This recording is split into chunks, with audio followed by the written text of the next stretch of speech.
Kudradhi msikilizaji, anajulikana kama Kushmana, kibao kinajulikana kama Ogopa. Na bila shaka msikilizaji wa kwangu, leo kama ambavyo nilikuwa nimekuahidi kwamba nitakuwa nikikuletea mgeni ndani ya mjengo ambaye anajulikana kama Queen Belinda, ambaye tunamsikia kwenye mitandao ya kijamii, kwenye runinga, radio hapa nchini Kenya. Tunamsikia kweli kweli, na leo atakuwa akishare story yake nasi, atakuwa akizungumza na sisi, atakuwa kitufafanulia baadhi ya mambo ambayo sisi wenyewe hatuyajui. Lakini kabla ya hapo msikilizaji, ningependa kwanza tupate kitambulisho.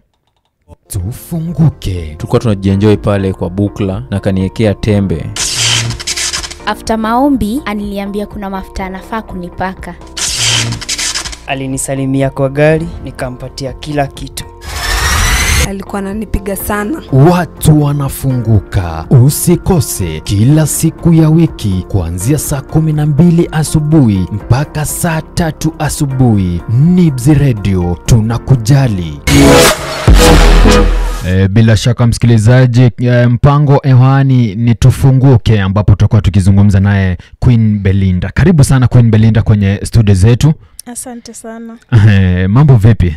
Poa, vipi? Mimi nimekuwa poa. Imekuwa ni muda ambapo tumekuwa tukipanga mahojiano haya, lakini leo tunasema kwamba limetimia kweli kweli. Ndio. Karibu sana, na sijui mbona naona uko na kibaridi, umetoka wapi na vile jua inapiga Mombasa. Baridi, niko fresh, niko barida. Yeah. Umekuaje lakini? Mimi niko poa, naendelea fiti, nashukuru. Ulikotoka? Kufine. Yeah. Kwema kabisa. Ndio. Na Queen, tukianza kabla hata hatujaenda mbali sana, ningependa tu kujua kutoka kwako, ni wakati upi ambapo uligundua kwamba wewe ni celeb? Kwa kuone si wewe mwenyewe ujiseme. Kwa hivyo acha tu niseme kwamba wewe ni celeb. Na tena wewe ni celeb wetu.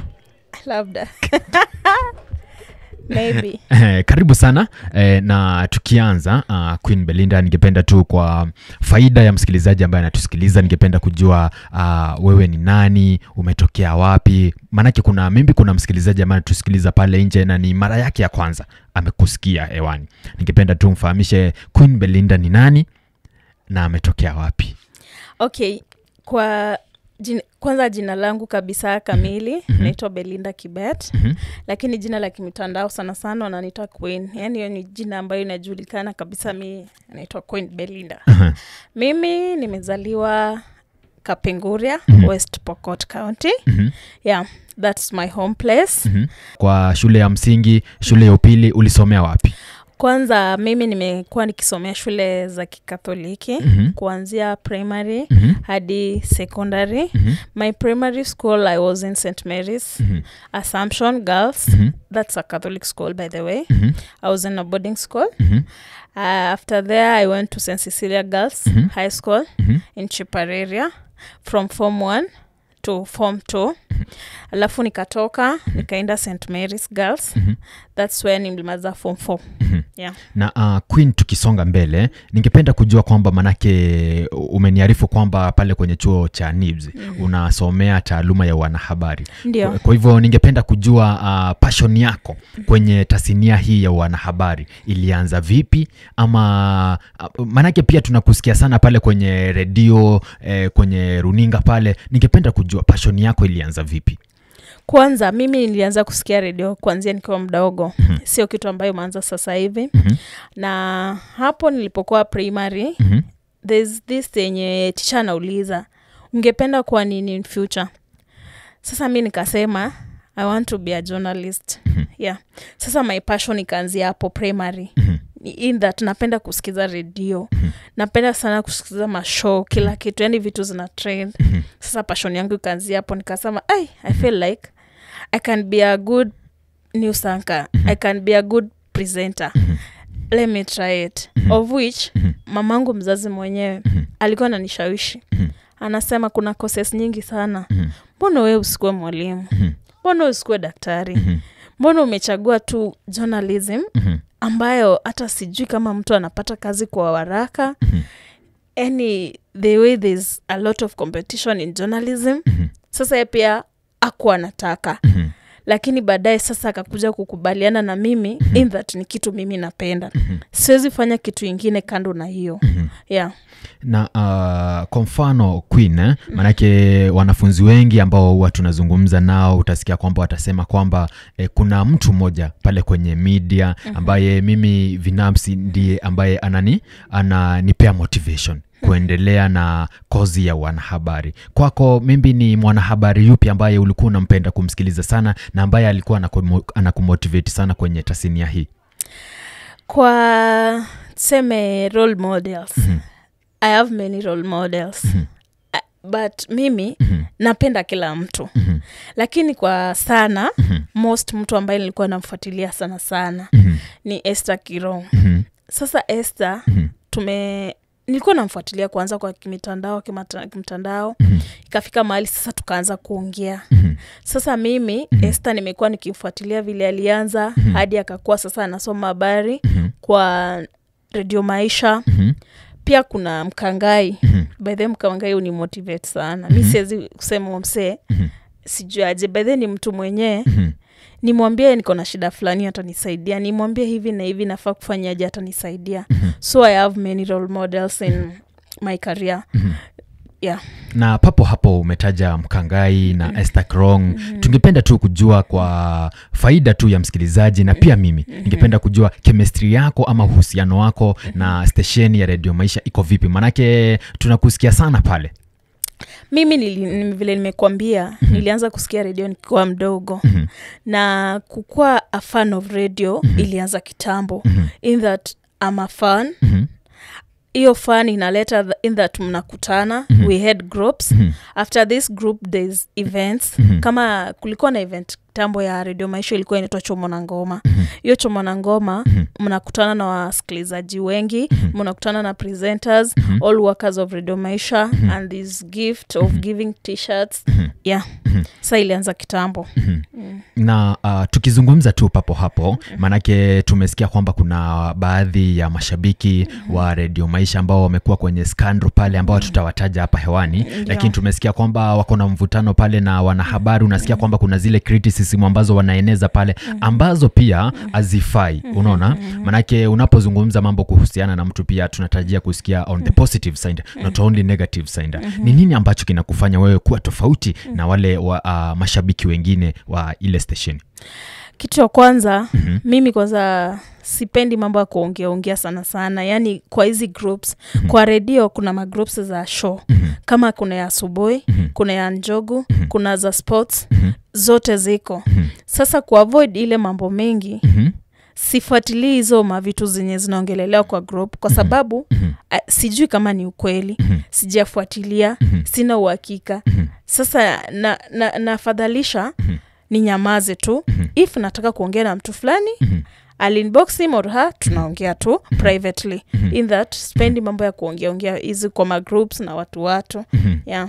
Na ni changamoto gani ambazo nyinyi kama mashabiki, unajua kwamba tunapozungumzia mashabiki wa stesheni fulani ama mashabiki wa wanahabari fulani, kuna zile changamoto ambazo wanapitia pale. Maybe kwako ni changamoto gani ambayo umeikumbana nayo kwenye maybe kwenye wakati ambapo ama tuseme tu, manake wewe ni shabiki wa stesheni ya Radio Maisha, ni changamoto gani ambayo umekumbana nayo? Kwanza mimi ni shabiki wa radio nyingi. Nasikiza radio nyingi sana. Na changamoto ni nyingi. Kitu ya kwanza, by the way, kukua shabiki ama fan, watu watakufikiria mambo mengi. Unajua kuna yule mtu anasikiza anasema mtangazaji fulani huwa anamtaja sana. Kuna nini? Anataka kujua zaidi. Sasa hapo mtu anaweza fikiria mahusiano na mambo mengine. Yeah. Kwa hivyo changamoto ziko na zitaendelea kuwa. Ni mtu tu kujiheshimu na kujielewa.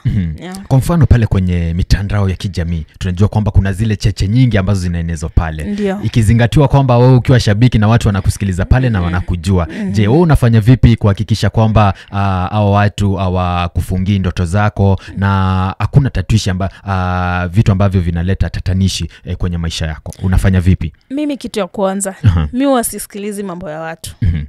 Kwa mfano hata ukiweka picha ama weke kitu yoyote, kuna zile comments zinakuja. Watu wataongea. Mimi I just keep quiet. Mhm. Vile mtu ataongea hapa na vile atacomment. Mhm. Mi siwezi kutusi wala sitakurudishia. Mimi napenda kunyamaza na kufuatilia tu, na that's my peace. Na papo hapo tunajua kwamba DM lazima unajua kwamba tunajua kwamba DM Ni kitu ya kawaida tu. DM ni kitu ya kawaida. Na tuzungumze tu na utakuwa ukifunguka, manake mpango unajulikana kama tufunguke. Kwa hivyo tungependa kujua pia kama maybe kuna mwanahabari yeyote kwenye stesheni ama celebrity yeyote yule ambaye ashai fika kwenye DM yako. Swali ngumu. Si ngumu. Hapo sasa. Okay. Unajua kitu ya kwanza mimi napenda kujiheshimu. Siwezi penda mtu mwenye napenda kumsikiliza ama kumfuatilia yeye kama role model ama ni mtu mwenye anani motivate.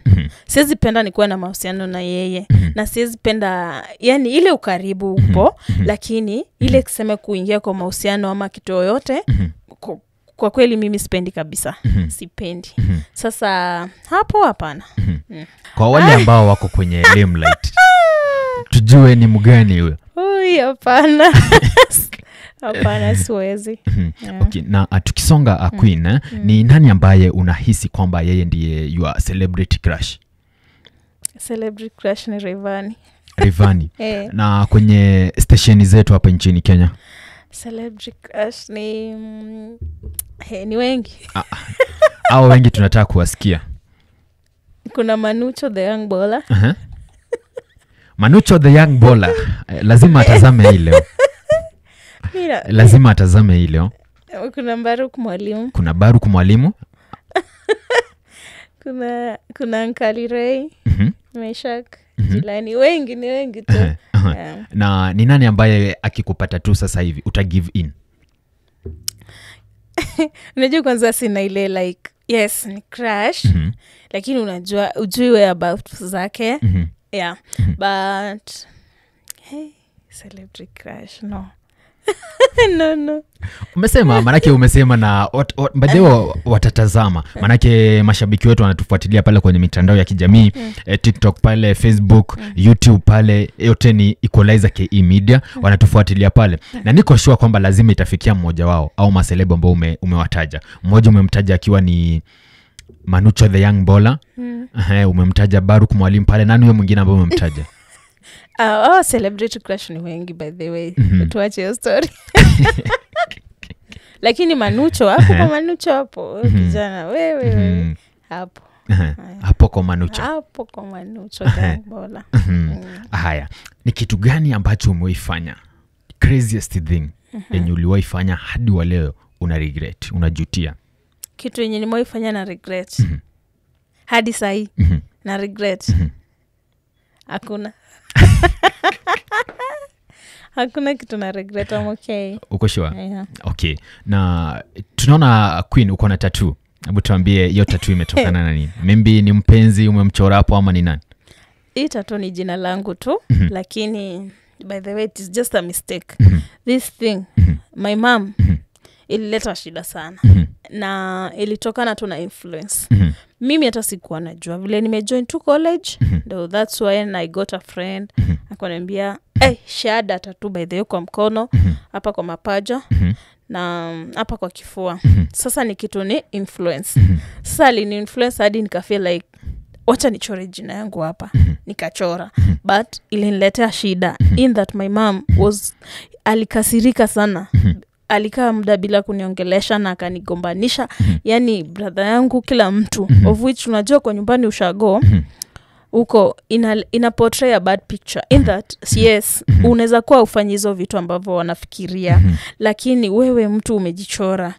How are those people going to see you uko nyumbani? Si unaona? So mi siwezi encourage mtu achore tattoo. Kama dunia ingejaa leo na ikue inajaa watu wawili, ingejaa wewe na nani mwingine? Familia yangu. Watu wawili? Mimi na Mungu wangu tu. Ajua Mungu ni spiritual. So hakuna mtu ashayeona Mungu. Na dunia iko na watu wawili. Na itakuwa ni wewe, tunataka kujua huyo mwingine ni nani? Mamangu. Mamako. Okay. Queen, yes. Wewe ni mraibu wa nini? Like uko addicted na nini?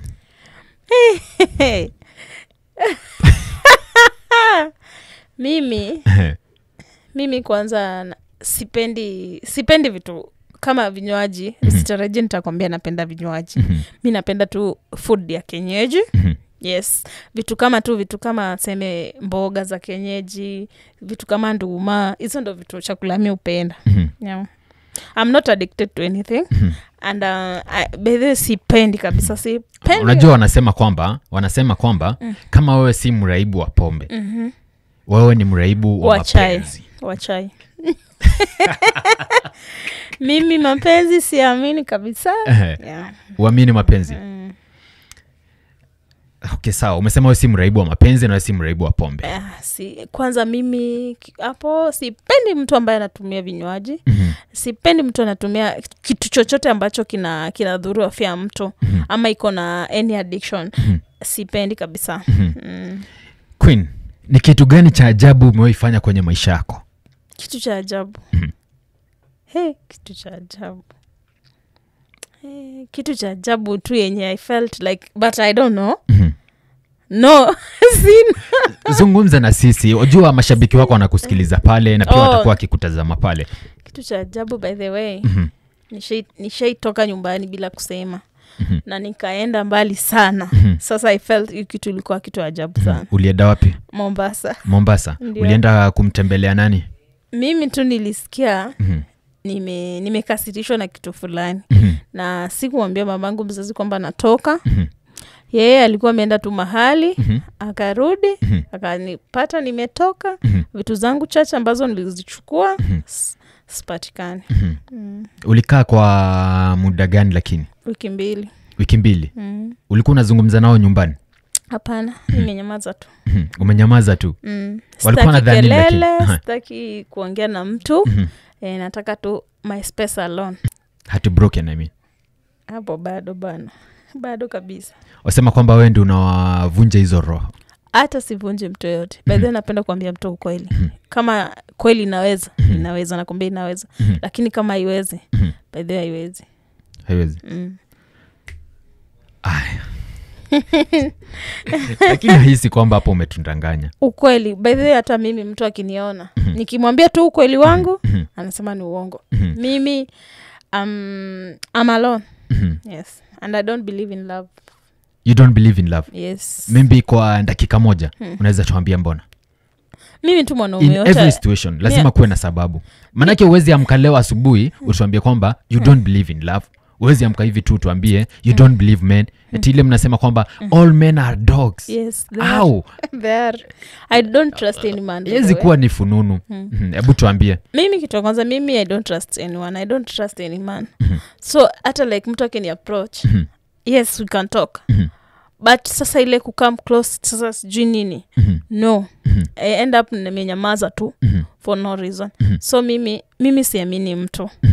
Yani huwa naona au mabeshte zangu mtu anasema fulani amenifanyia hivi. Alinipata akanipea tabola kaenda. Sasa nikiona kitu kama hiyo inanivuta nyuma kabisa. Yani hata ikiwa nimepata mtu mzuri, mtu mwenye kweli naona anafaa, bado tu hapo nitamkatalia. So in the dating site, I'm not dating. You're not dating? Yes, I'm single and I'm very happy. For how long? For a long period of time now, I can say. Kwa muda mrefu sana. Na mimi sina shida. Have you ever dated? Yes. Which once. Mara moja tu. Lini? Ikawa ya muda mrefu lakini ikakuja ikaisha. Na si eti kwamba yeye alikuwa na shida, mimi nilikuwa na shida. Just feel like no. Ebu nifanye kitu yenye inanifurahisha. Yes. What do you aspire to be in future? First, mimi as nimekuambia, I love radio and I know one day I'll make it to be a good news anchor. Given an opportunity to speak with your future husband, ungemwambia nini? I don't have, no, unajua vitu kama mambo ya husband ama ya relationship. I don't know kama sijui, by the way, sijui kabisa sababu ni kitu ya Mungu anakuanga amepanga. kama Kevo atapanga we leo utakuwa hivi na hivi, itafanyika. So to my future, no, just stay like that. Manake maybe kuna kitu ambacho unapenda, for example kwa boy child, vijana pale, ni nini ambacho huwa kinakufurahisha sana kwa vijana? Maybe mtu ambaye umeamua na roho yako ku give in, what do you look? Mi kwanza napenda mtu ambaye amejiheshimu kwa sana. Sipendi mtu ambaye ana mambo mengi. Sipendi mtu ambaye anatumia sijui vitu gani. Napenda mtu ambaye ametulia. Mtu ambaye ananielewa na nitamuelewa, na mtu ambaye anajiheshimu. Yeah. Body look? Kitu ya kwanza, akisipendi mwanaume ambaye amenona. Umefanya mpaka producer akacheka. Manake inakaa kama unamdharau producer wetu pale. Sipendi mwanaume ambaye amenona. Upendi mwanaume? I love a man who eats jeju. Mtu ambaye ni flexible. Kabisa kweli mimi sipendi mwanaume ambaye ni mzito. Ama tall sio sana, kwa ile ambaye ako katikati, medium. Ndio. Okay, that's fine. Sina usemi mimi, sina usemi. Ndio hivyo. Na tukimalizia manake naona muda wetu umesonga sana. Ningependa kujua kutoka kwako Queen, ni kitu gani ambacho umewahi fikiria hivi labda ingekuwa kwa mfano, acha tu niweke tu wazi, ingekuwa huko kwenye tasnia ya wanahabari, ungekuwa umezamia kitengo kipi ama kwenye sekta gani? Kama singekuwa kwa hiki kitengo cha wanahabari, basi ningependa kwa nesi. Kwa sababu kulikuwa na shangazi yangu mmoja ambaye ni daktari kwa sasa, na alienda USA saizi. Yeye alikuwa anafanya katika hospitali moja hapo mjini. Sasa nilikuwa napenda kuenda hapo na msaidia kazi mbalimbali, kama akiniambia hii dawa ni ya kitu fulani na fulani, hivi nafaa kufanya hivi na hivi. Most nilikuwa namsaidia. Sasa nikakuwa najua madawa, mambo mengi tu za uuguzi. Yeah. Na neno la mwisho kwa shabiki wako, maana kuna wale mashabiki wako. Neno la mwisho kwa mashabiki wako? Kwa my fans, I love them. Wazidi kunifuatilia. TikTok Queen Belinda, Facebook Queen Belinda, kila mahali, na nawapenda. Na tutazidi kwa pamoja. Ndio. Kwa muda wa sekunde 30, kuna wale vijana ambao pia tunajua natusikiliza na pia wako na ndoto za kuzamia kwenye tasnia ya wanahabari. Ungewaambia vipi kufikia sasa? Mimi chenye naweza kusema, kwa saizi hakuna kitu ambayo inakuja kwa urahisi. Ni kujituma na kujiheshimu, siku moja itajipa. Yeah. Shukrani sana Queen Belinda kwa kujiunga nasi kwenye studio zetu. Hakika imekuwa ni ya kufana zaidi na tunashukuru sana. Na labda tu tukimalizia hivi, Queen, ningependa tu wafahamishe wakupate wapi kwenye mitandao ya kijamii.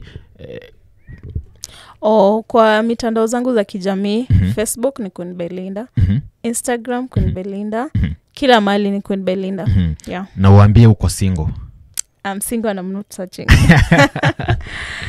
Shukrani sana Queen, na msikilizaji ambaye ametusikiliza pale, shukrani sana kwa kutusikiliza, na pia mafansi wetu wote wale ambao wanatutazama kwenye mitandao ya kijamii, TikTok pale, Facebook, YouTube, na washukuru sana na wa big up sana wale wote ambao wananifuatilia pale YouTube pale Equalizer KE Media. Remember to subscribe. Facebook Equalizer, Voke Equalizer, TikTok Voke Equalizer, mkipenda director Equalizer.